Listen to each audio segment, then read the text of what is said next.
Sammy, and I would like to talk about history. There are many events that occurred in the past that could have completely altered the course of history. One such event was when Julius Caesar crossed the Rubicon River.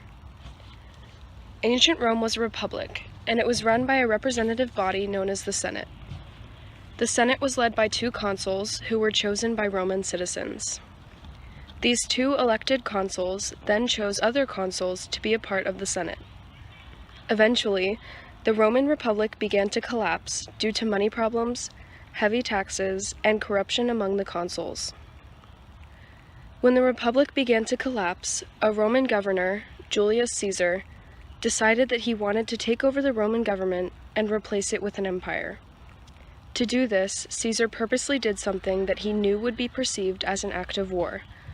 He crossed the Rubicon River in 49 BC. The Senate was alarmed and asked Caesar to step down, but he refused. A civil war began between Caesar and the other Roman nobility. Due to his powerful army and experience as a war general, Caesar won the civil war and turned the Roman Republic into the Roman Empire. During the Roman Empire, the Senate lost almost all of its power. All decisions were made by the emperor, Caesar. Christianity became the official religion of Rome and eventually became one of the most influential religions in the world. However, the Roman Empire eventually collapsed due to internal problems and barbarian attacks. If Julius Caesar had never crossed the Rubicon, the history of Rome would have completely changed. Caesar would have lost his position as a general and the protection that his job provided for him, and he probably would have been exiled or killed. Christianity would have never become the official religion of Rome, and therefore it would not have had such a huge impact on the world today. The Roman Republic would have continued to be a republic for a while, but eventually the people probably would have demanded more political power, and it likely would have transformed into a democracy after a series of revolutions. Much like how the citizens of France revolted because they were unhappy with their representation in French government. Without having one person make all the political decisions, Rome would not have collapsed due to a lack of internal problems.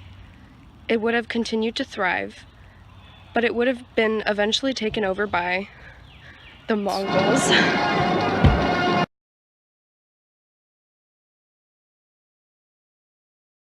Another crucial event that could have changed the course of history was the Cuban Missile Crisis. The Cuban Missile Crisis was an event at the end of the Cold War in 1962 between Russia and the U.S. Three world leaders were involved: Khrushchev in the USSR, JFK in the U.S., and Castro in Cuba. It began when the United States spotted Russian nukes in Cuba 90 miles off the coast of Florida. JFK ordered a naval barricade and promised to attack Cuba if anything happened with the nuclear weapons. Castro pleaded with Khrushchev to launch the missiles, but he refused. Eventually, an agreement was reached, and the bombs were destroyed, ending the conflict with barely any bloodshed. This could have ended very differently, and we have a theory in mind for how it might have ended out. Let's pretend that one of the U.S. ships on the barricade attacked a Russian submarine. Russian submarines had the order to launch missiles if attacked. Russia launches nukes from submarines in Cuba, wiping out much of the southeast of America.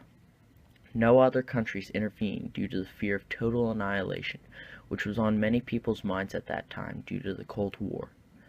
American troops stormed Cuba, destroying larger missiles and turning Cuba into a war zone.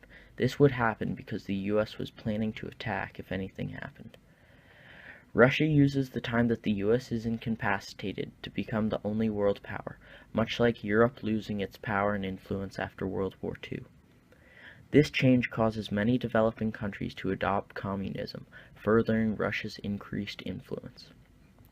Many people in these countries undoubtedly feel oppressed, therefore causing revolutions, much like the 1980s anti-communist movements. These revolutions toward free market economies caused Europe to become a world power due to the EU having a free market.